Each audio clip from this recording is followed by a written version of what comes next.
quand la route que tu empruntes mène à l'opposé de ton objectif, aller vite, se dépêcher, avoir les meilleures stratégies devient ton principal problème.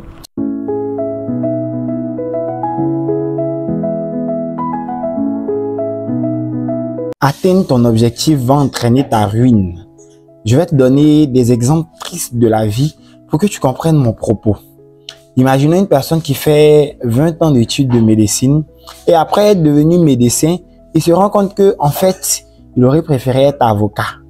On peut imaginer une deuxième personne qui est en train de se rendre par exemple en Europe et qui monte dans un avion qui conduit plutôt en Asie. Ou bien imagine une femme qui se marie et un an après son mariage se rend compte qu'elle a choisi le mauvais partenaire. Ou un employé tout heureux, tout content de signer son CDI ou de signer un CDD sur 10 ans avant de se rendre compte le premier mois qu'il déteste amèrement le boulot pour lequel il est condamné 10 ans. C'est un peu comme si je voulais me rendre au Burkina Faso et je monte dans un car qui conduit au Mali. Plus on me donnera de stratégie, plus j'aurai un plan d'action qui est peaufiné, plus l'engin dans lequel je suis monté va rouler vite, plus je vais m'éloigner de mon objectif. Voilà pourquoi je dis, tu risques d'atteindre ton objectif 7, mais de finir malheureux parce que tu auras commis l'une des plus graves et grandes erreurs, à savoir se tromper de chemin. Comme disait Sénèque, quand la route que tu empruntes mène à l'opposé de ton objectif, aller vite, se dépêcher, avoir les meilleures stratégies devient ton principal problème.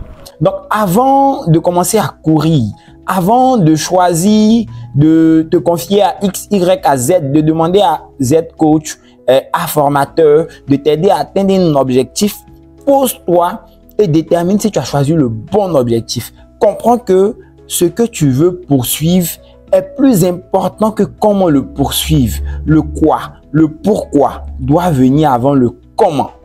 En plus de ça, sache que la vie ici sur Terre est ultra limitée. On est là pour une durée déterminée. Donc, arrête de tomber dans le mensonge comme quoi tu peux atteindre tout ce que tu veux durant la courte existence que tu vis. Non, il est nécessaire à un moment donné de la vie d'accepter que tous nos rêves, tous nos désirs ne se réaliseront pas. On doit choisir les choses qui sont les plus importantes et tout donner pour essayer d'atteindre cette chose ou ces choses-là. Premier gros point, la première erreur fatale que tu ne dois absolument pas commettre, c'est de te tromper de chemin.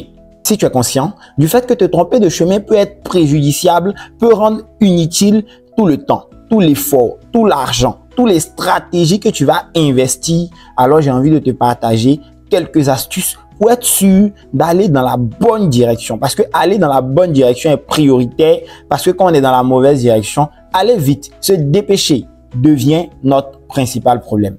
Bien malheureusement, la majorité des coachs, la majorité des formateurs en ligne, lorsque tu leur dis je vais atteindre un objectif A, ils vont s'empresser de te donner toutes les stratégies, toutes les techniques possibles pour arriver à cet objectif souhaité. Et d'ailleurs, c'est tout à leur honneur. Mais c'est pas la chose la plus prioritaire.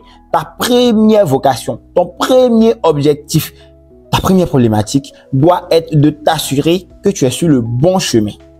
Et pour savoir si tu es sur le bon chemin, l'une des astuces les plus simples que tu peux appliquer, implémenter, c'est l'astuce qui consiste à commencer par la fin.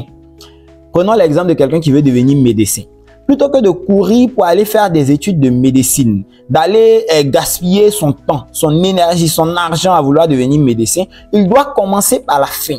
C'est-à-dire aller voir un médecin, aller dans un hôpital, passer une journée, une semaine, questionner le médecin, savoir quel est le quotidien des médecins, vivre la vie de médecin pendant une certaine période afin de se garantir, afin de se rassurer dans l'idée selon laquelle il veut vraiment devenir médecin. C'est après avoir fait cela qu'il peut commencer à entreprendre les études de médecine. Pour tout ce que tu veux faire dans la vie, tu dois d'abord valider la fin avant de commencer le début. Assure-toi que la destination finale te correspond, te convient et la destination souhaitée avant même d'entamer le processus. Parce que lorsqu'on connaît la destination finale et on sait que la destination finale parle à notre cœur, on sait que la destination finale est alignée avec notre moi, en ce moment-là, toutes les difficultés tous les obstacles qu'on va rencontrer seront dérisoires. On n'aura plus de problème de motivation, de procrastination. Parce que, comme le disait Nietzsche, celui qui a un pourquoi, qui a lieu de but, peut vivre avec n'importe quel comment. Celui qui sait pourquoi il fait quelque chose est en mesure de vivre avec n'importe quel comment. Et Jim Rohn l'a également dit autrement, hein, quand tu veux quelque chose, tu trouves des moyens. Alors que quand tu ne le veux pas vraiment, tu trouves des excuses. Voilà pourquoi je dis souvent que le manque de motivation, la procrastination, le manque de discipline, c'est souvent des indicateurs que tu es en train de faire quelque chose qui ne te correspond pas. Tu es en train de faire quelque chose qui, naturellement, n'est pas aligné avec qui tu es, avec ce que tu veux réellement. Et comme ça, c'est facile d'abandonner. Voilà pourquoi il est important pour toi d'utiliser l'astuce qui consiste à commencer par la fin pour valider ta destination afin d'avoir l'énergie, la force nécessaire pour enclencher le chemin. Une deuxième astuce que tu peux utiliser pour vraiment t'assurer de choisir le bon chemin, c'est d'aligner 3 verbes. Le verbe vouloir, le verbe pouvoir et le verbe vendre. Tu dois d'abord te poser et prendre une feuille, prendre un stylo et te demander qu'est-ce que je veux réellement? Qu'est-ce que je désire au plus profond de moi? Tu dois pouvoir te questionner en te posant les questions suivantes. Si tout était possible dans la vie, là, qu'est-ce que je ferais? Qu'est-ce que je réaliserais comme projet? Si on m'annonçait que j'avais déjà réussi là, dans quoi est-ce que je me lancerais? Quelles sont les choses qui, lorsque je les fais, j'ai l'impression que le temps s'arrête. J'ai l'impression que le temps ne passe pas. Je n'ai ni faim, ni sommeil. Liste toutes ces choses-là en répondant à toutes ces questions-là. Comme ça, tu auras une longue liste des choses que tu aimes faire. Et lorsque tu auras déterminé les choses que tu aimes faire, tu vas prendre une deuxième feuille avec un stylo à nouveau et tu vas lister les choses que tu peux faire. Les choses pourquoi tu as la capacité, les choses de quoi tu es capable. Et pour cela, tu vas juste te demander quelles sont les choses pour lesquelles mon environnement me sollicite. Quelles sont les choses où je suis doué que la moyenne des gens.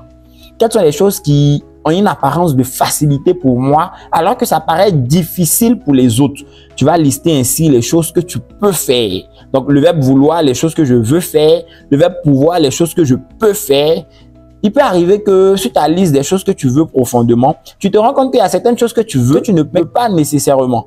Tu vas ensuite te poser la question de savoir, est-ce que ce que je veux, que je ne peux pas, je peux la prendre? Si la réponse est oui, alors tu vas la prendre. Le but ici, c'est d'arriver à trouver un lien entre quelque chose que tu veux et quelque chose que tu peux.